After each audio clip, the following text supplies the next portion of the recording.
Buenos días a todos. ¿Cómo estamos? Algunos veo que se le abre la boca, que están un poquito con sueño, por lo que veo. Bueno, yo me siento muy gozoso y muy feliz de poder compartir en esta mañana la palabra de Dios con vosotros, porque siempre es una bendición para todos y creo que es el centro del culto que celebramos. Tengo que empezar en esta mañana haciéndoos una confesión, y es que hace más de 30 años que este texto que voy a compartir con vosotros ha venido a mi vida y a mi corazón para que lo compartiera, y siempre lo he ido un poco aplazando, y hoy lo hago con temor y temblor, y os diré por qué. Según mi criterio, la epístola a los romanos es el corazón de las 21 epístolas del Nuevo Testamento. Y este texto es el corazón de la epístola a los romanos. Por eso, repito, lo hago con mucho temor y temblor, y además os pido que seáis benévolos en juzgar el mensaje que quiero compartir. ¿Por qué os digo esto? ¿Y por qué lo he ido aplazando? Mirad, este texto que nos toca o que me toca meditar en esta mañana habla de la ley de Dios, de la justicia, de la justificación, de la redención, de la expiación, de la propiciación, de la gracia, del amor, de la fe. ¿Cómo puedo yo desarrollar en el tiempo que hay todas estas doctrinas que cada una de ellas en sí requeriría un mensaje? Por eso os digo que lo hago con mucho temor y temblor, con respeto y reverencia, y rogando que seáis benévolos al juzgar lo que voy a exponeros. Y dicho esto, empezaré diciendo, como todos nosotros sabemos, los evangelios son relatos histórico-biográficos de la persona, de la vida y de la obra del Señor Jesucristo. Resumiendo, y las epístolas son la interpretación teológica de los relatos históricos biográficos de la vida y de la obra del Señor Jesucristo. Y repito, esta epístola es el corazón de las epístolas, y este texto es el corazón de esta epístola, porque mirad, he puesto al mensaje Cristo nuestra justificación.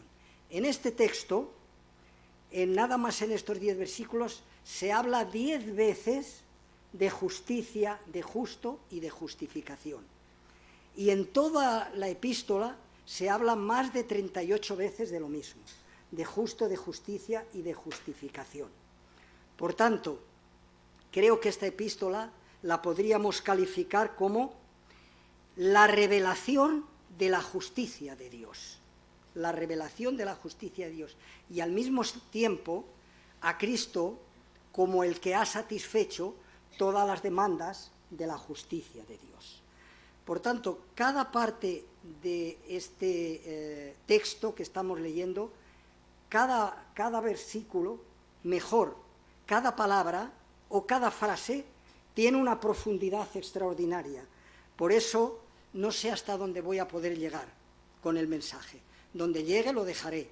Y otro día, si el Señor tiene a bien, o me llama para eso, continuaré con el mensaje. Porque, repito, lo que dije anteriormente, de todas estas doctrinas que he hablado, habla este texto. Así que voy a ir poco a poco desgranando cada una de las palabras y de las frases que hay, porque todas tienen profundidad para entender el resto de este mensaje. ¿Qué es lo primero que vemos? Lo primero que vemos es, pero ahora, comienza el versículo 21. Pero ahora, este ahora tiene tal profundidad teológica y tal enseñanza que necesitaría, repito, un mensaje. Mirad, si leyéramos esta ahora, enlaza desde el capítulo 1, el versículo 1, y el capítulo 4 hasta el final. Ahora. Y este ahora dura desde la muerte, la resurrección, la ascensión del Señor Jesucristo y su retorno en gloria. Este es el tiempo, pero ahora. Mirad, he dicho anteriormente, si leyéramos los 3 primeros capítulos, ¿cuál es la sentencia que Dios da? Dice que todos estamos condenados, muertos en delitos y pecados y bajo la ira de Dios. Un texto, capítulo 3 de esta epístola, el versículo 10. Como está escrito, no hay justo ni aun uno, no hay quien entienda, no hay quien busque a Dios, todos se desviaron, a una se hicieron inútiles, no hay quien haga lo bueno, no hay ni siquiera uno. Esa es la sentencia que dice Dios. Ahora vamos al capítulo 4 y el versículo 25. ¿Y qué dice de la persona del Señor Jesucristo? Que Él fue entregado por nuestras transgresiones y resucitado para nuestra justificación. ¿Veis? Cristo, nuestra justicia. Por eso el capítulo 5 comienza diciendo que justificados pues por la fe, tenemos paz para con Dios por medio de nuestro Señor Jesucristo. ¿Qué pasaba antes? Enemistad, distancia y condenación. ¿Qué ha pasado? Por la obra de Jesucristo, paz, cercanía, y podemos llamar a Dios nuestro Padre Celestial. Así que ahora ya tiene una profundidad tremenda. Y repito, enlaza los 3 primeros versículos con el resto de la epístola. Pero no para ahí. Dice, pero ahora, aparte de la ley. ¿Y qué es la ley de Dios? Bueno, la ley de Dios son muchas cosas, pero fundamentalmente son mandamientos, estatutos, decretos, ordenanzas y leyes que Dios nos ha dado. En el libro de Deuteronomio, más de 30 veces se le dice al pueblo de Israel, y también es a nosotros, oye Israel los estatutos, decretos y ordenanzas que Dios te da. ¿Para qué? Para que los escuches y además los pongas por obra. ¿Qué pasó en el pueblo de Israel? Que muchas veces no obedecieron los mandamientos de Dios y pagaron, pero dice que para que los pongas por obras, para que te vaya bien y seas prosperado y bendecido por Dios. La Iglesia es lo mismo. ¿Qué tenemos? Estatutos, decretos, leyes y ordenanzas que Dios nos ha dado. Un texto, para que si luego lo queréis buscar, que resume todo esto. Deuteronomio 11, capítulo 1. Le dice, oye Israel, estos son los estatutos, decretos y ordenanzas que Dios te ha dado. Y a continuación le dice que los escuches y los pongas por obra de tu vida. Así que es muy importante que los pongamos por obra de nuestras vidas y no transgredamos los mandamientos de Dios, porque entonces hay consecuencias, porque Dios no los advierte. Si dice que para que los pongas por obra, para que te vaya bien, se entiende, y además lo dice en el libro de Deuteronomio, ha pagado las consecuencias, el capítulo 28, para que diga, ¿qué dice? Que todas estas cosas te han venido, ¿por qué? Porque sabías los mandamientos. ¿Y qué pasó? No los pusiste por obra. Así que la ley de Dios nos la ha dado con un propósito, y es para que la conozcamos y la pongamos por obra de nuestras vidas. Tuve un profesor en el CEP que resumía todo esto y se me quedó su frase. Cristo nos ha libertado de la condenación de la ley, pero después de la obra que hace Cristo, Cristo nos vuelve a remitir a la ley, porque si no, ¿qué dice en el capítulo 4 de Mateo? Ni una tilde, ni una jota pasará de la ley hasta que todo sea cumplido. ¿Y por quién va a ser cumplido? Por la Iglesia, porque los demás ya ni siquiera lo creen. ¿Cómo lo van a cumplir? Bueno, no me quiero meter en política, pero ya sabéis lo que está ocurriendo en el día de hoy, que cada uno va por su cuenta y hace lo que bien le parece. Bien, entonces es importante que conozcamos los mandamientos de Dios y los pongamos por obra en nuestras vidas. Por eso dice, pero ahora aparte de la ley, ya conocemos lo que es la ley. ¿Qué más dice? Aparte de la ley se ha manifestado la justicia de Dios. Luego veremos cómo. ¿Y qué es la justicia de Dios? Primero hay que decir, para entender lo que es la justicia de Dios, que Dios es justo. Primera de Juan 1:9, que si confesamos nuestros pecados, Él es fiel y justo para perdonarnos de todos nuestros pecados y limpiarnos de toda maldad. Él es fiel y justo. Y el Salmo 111, 103 dice que la ley de Dios, que la justicia de Dios es perfecta, recta y permanece para siempre. No se puede pasar por alto, porque aquí está. Tampoco me voy a meter en eso, pero he hablado con algunos hermanos que estamos libres de la ley, porque en Gálatas dice que Jesucristo ha pagado la ley y estamos libres de la ley. Entonces, ¿cuáles son nuestras referencias para hacer la voluntad de Dios si no hacemos de la ley? Sí, la ley ceremonial ha sido abolida, pero la ley que Dios nos ha revelado, los mandamientos, estatutos, decretos, ordenanzas y normas, son para nosotros y para siempre. Así que esa es la ley de Dios. Y además el Salmo 119, 142 dice que su justicia es eterna.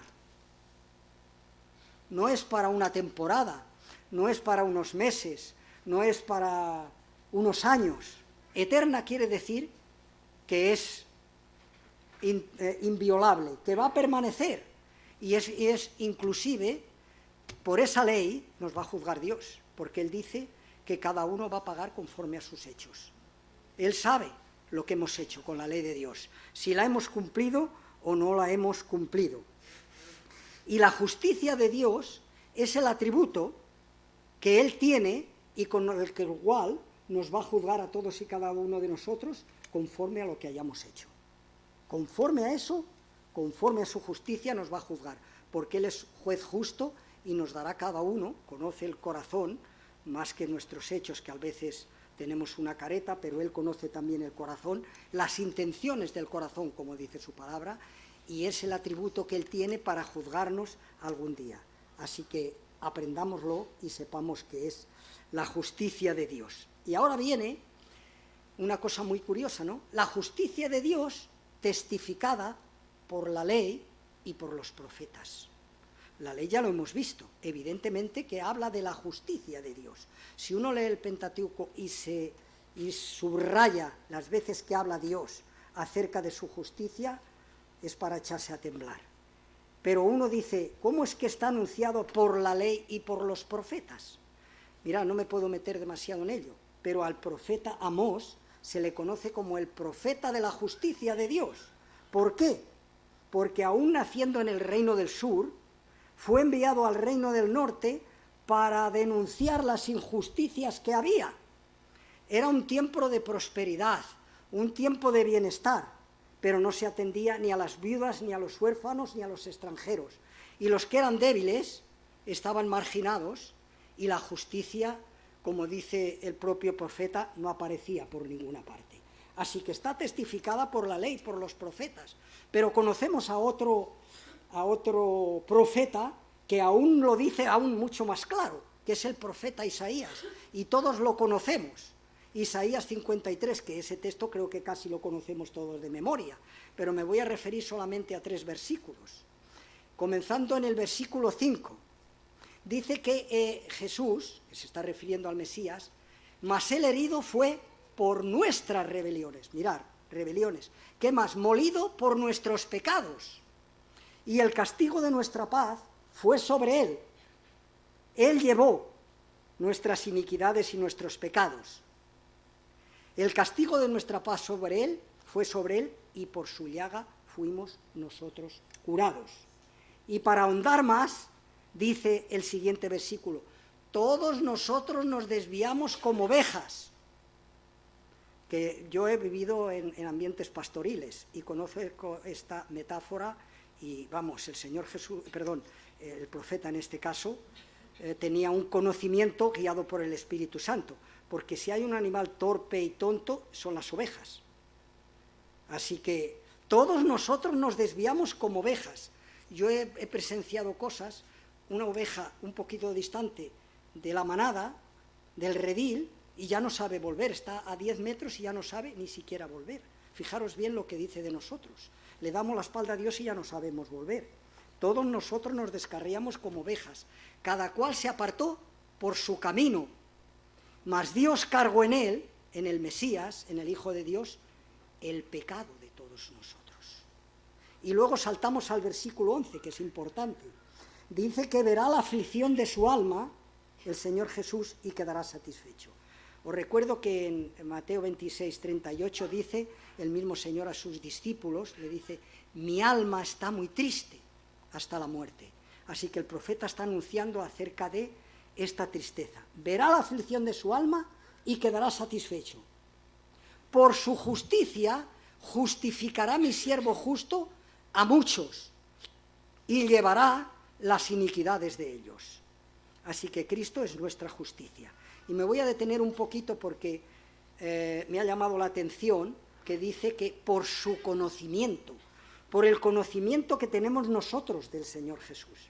Para los griegos el conocimiento era un conocimiento especulativo, filosófico, pero para la mentalidad hebrea era un conocimiento que había que tener, un conocimiento personal, experimental, vivencial y espiritual con Dios.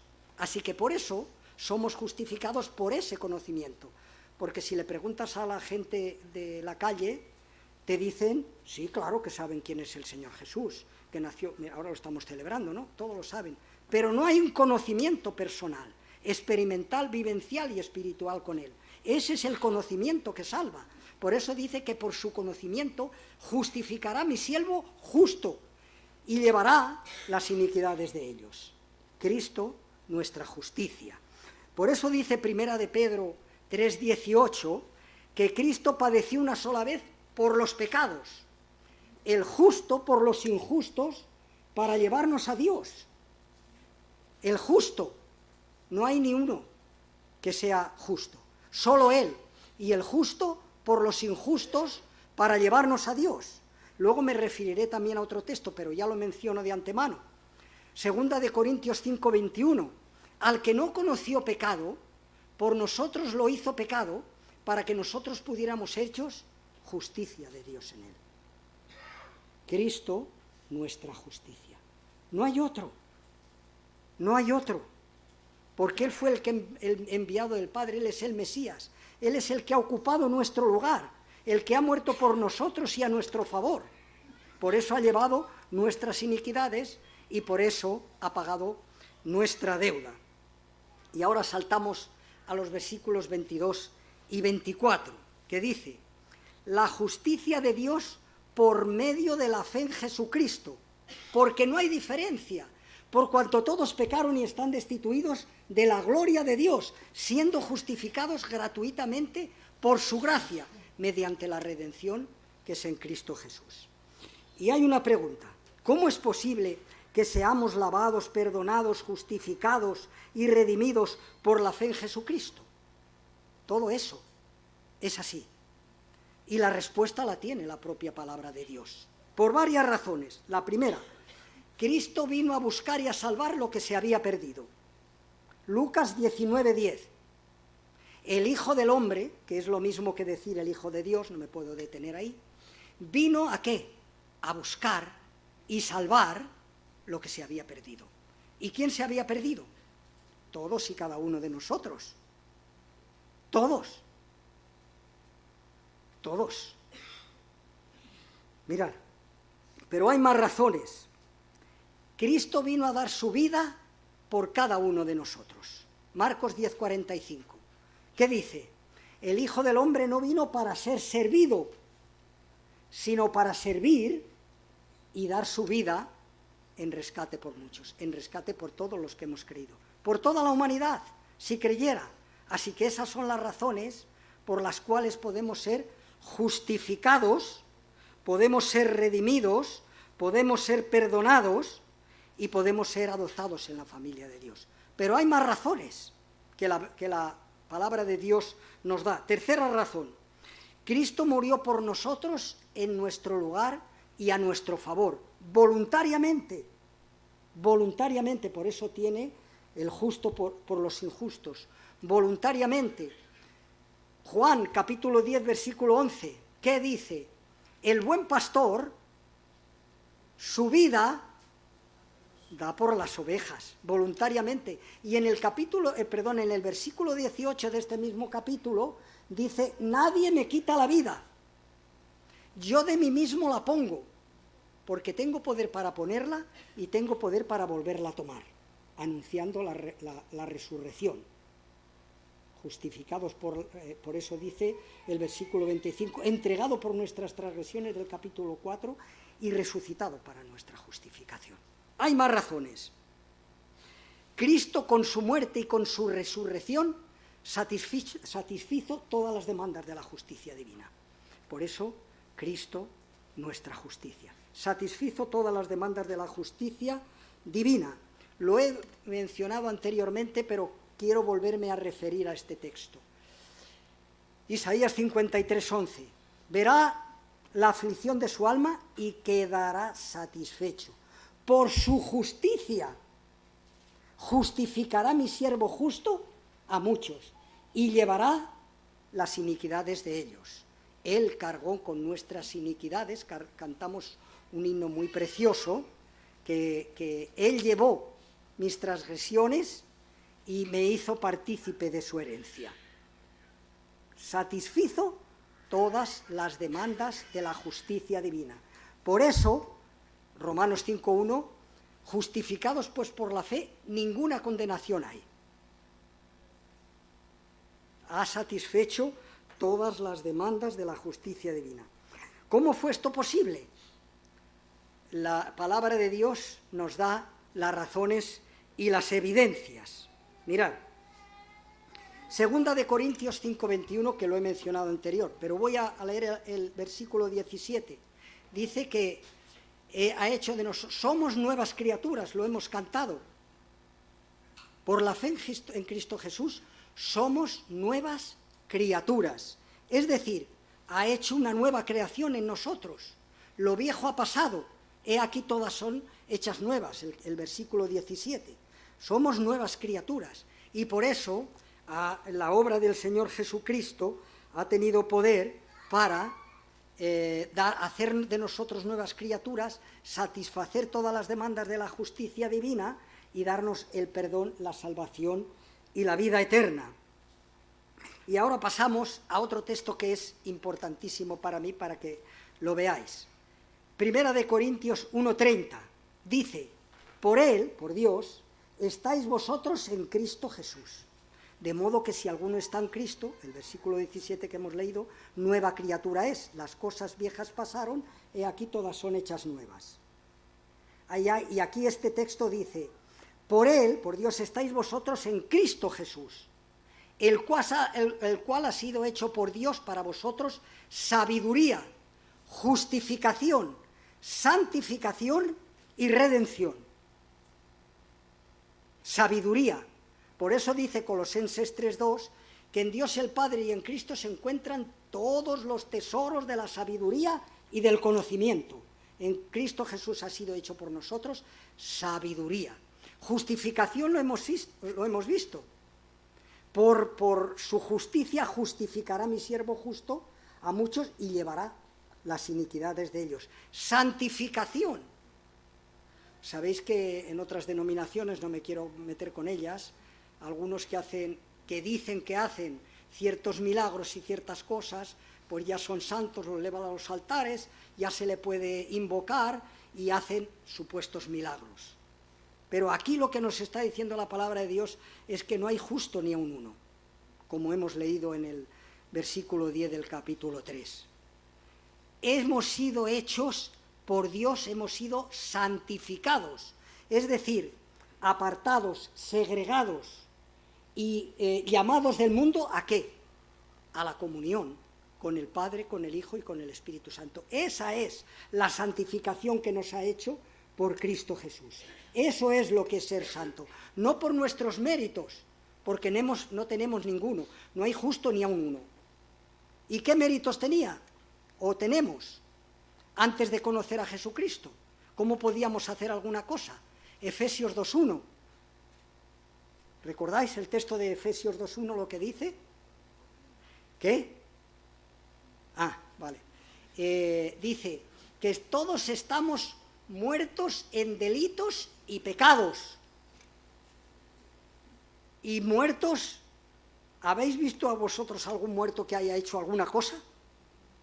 Bueno, yo de momento no he presenciado esos milagros. Sencillamente Dios nos veía como muertos, como cadáveres espirituales. Pero Él, por su amor, por su entrega, por su muerte y por su resurrección, nos ha hecho santos para Dios. Porque también dice Hebreos 4:12 que sin santidad, ¿qué pasa? Así que algunas veces digo, perdonad que haga un poquito la cosa, los testigos de Jehová dicen que solo se salvarán 144.000, pero yo creo que en el catolicismo no hay 144.000 santos, así que todavía son menos. Pero los que han creído en Cristo, millones de millones de millones, como dice Apocalipsis, estaremos en la presencia del Cordero porque nos ha santificado, nos ha redimido, nos ha apartado, nos ha segregado del mundo para hacernos parte de su propiedad y herederos de su reino. Y por último, dice que santificados y redimidos. ¿Sabéis lo que es la redención? Cuando un rey o un emperador o un general conquistaba a un pueblo o a eso, los llevaba todos esclavos y los vendían en la plaza pública. ¿Y qué era redimirlos? Redimirlos era comprarlos por un precio que ponía el dueño, el que había conquistado a esos pobres desgraciados, y aquel había redimido a un esclavo para él. Pues eso es lo que ha hecho el Señor. Ha pagado nuestra deuda, nos ha rescatado de esa condenación y de esa muerte en la cual nos encontrábamos. Así que esas 4 cosas, por Él estáis vosotros en Cristo Jesús, el cual os ha sido hecho por Dios, santificación, justificación, redención y sabiduría. Y como el tiempo se ha pasado, voy a terminar con un texto que es fundamental para poner fin a este mensaje. Y es el texto que tenemos en Judas 20, versículos, porque no tiene 20 capítulos, los versículos 20 y 21. No vayáis ahora a hacer 20 capítulos de la epístola a Judas, que solo tiene un solo capítulo, y es muy importante la cuestión esta. Y dice lo siguiente, allí Judas, dice lo siguiente: pero vosotros, amados, ya empieza dirigiéndose a ello, pero vosotros, amados, edificando sobre vuestra santísima fe. Así que una vez que hemos sido redimidos, ¿cómo nos edificamos? O dicho de otra manera, ¿cómo crecemos? ¿Cómo tenemos conocimiento? Edificámonos sobre vuestra santísima fe. Fe en el Padre, en el Hijo, en el Espíritu Santo, en su palabra y en sus promesas. Es la única manera de poderse edificar. Edificando sobre vuestra santísima fe. ¿De acuerdo? Esto es por un lado. Y luego dice, orando en el Espíritu Santo. Los teólogos, y creo que nosotros estamos también de acuerdo, por lo menos yo creo que es así, los teólogos nos dicen que la oración es la palanca que mueve el corazón de Dios. ¿Y cómo movemos el corazón de Dios orando? Orando en el Espíritu Santo. El que ora en el Espíritu Santo es escuchado y que tenga la certeza que Dios va a responder. No que va a responder todo lo que le pida, porque a veces pedimos cosas que Dios sabe que no nos convienen. Entenderlo bien, pero si oramos, seguro que recibimos una respuesta. Y una respuesta, la que Dios tiene preparada para nosotros, que es la mejor. ¿Y qué dice a continuación? Conservaos en el amor de Dios. ¿Qué mejor que conservarnos en el amor de Dios? Sabéis que uno de los atributos de Dios es que Dios es amor. Y que de tal manera amó Dios al mundo que ha dado a su Hijo unigénito para que todo aquel que en él cree no se pierda, mas tenga vida eterna. Conservaos en el amor de Dios. Y para final, esperando la misericordia de nuestro Señor Jesucristo para vida eterna. ¿Qué es lo que estamos haciendo? Es verdad que ahora estamos celebrando la Navidad, pero la realidad es que estamos esperando su retorno, para que Él ha prometido que va a venir. ¿Qué le dijo a sus discípulos en Juan, el capítulo 14? En la casa de mi Padre muchas moradas hay. Si así no fuera, yo os lo hubiera dicho. Voy pues a preparar lugar para vosotros. Y si me fuere y os preparare lugar, vendré otra vez y os tomaré a mí mismo. ¿Para qué? Para que donde yo estoy, vosotros estéis también. Así que estamos esperando el retorno del Señor Jesucristo. Esperando la misericordia del Señor Jesucristo, ¿para qué? Para vida eterna. Es verdad que ya la tenemos, pero ¿cuándo se va a manifestar? Cuando Él venga, juzgue a este mundo y nos lleve a la patria celestial, que es el lugar que está esperando. Así que la única forma de vivir una vida que agrada a Dios es con lo que está diciéndonos aquí Judas, que por cierto Judas tiene unas enseñanzas tremendas. Os invito a que lo leáis, tiene pocos versículos, pero todos son fundamentales. Estamos esperando la manifestación. La manifestación, Él se va a manifestar, porque lo ha prometido, y en cualquier momento puede venir. ¿Recordáis los de las vírgenes prudentes y las que no lo eran? Por no estar esperando, se quedaron fuera. Así que estamos esperando con expectación, con deseo, con anhelo de que retorne, de que nos encontremos con Él, que nos lleve a la patria celestial para pasar allí la eternidad con Él. Cristo, nuestra justicia. Ningún otro puede hacerla. No confiar en nada más, sino en el Padre, en las promesas del Hijo y en el poder del Espíritu Santo. ¿De acuerdo? Capítulo 14 de Juan, versículo 26. Cuando Él venga, el Espíritu Santo, ¿qué va a hacer? Nos guiará a toda la verdad. Pues que el Señor nos bendiga y que en estos días derrame la bendición y las promesas que Él tiene cuando esperamos y descansamos en Él.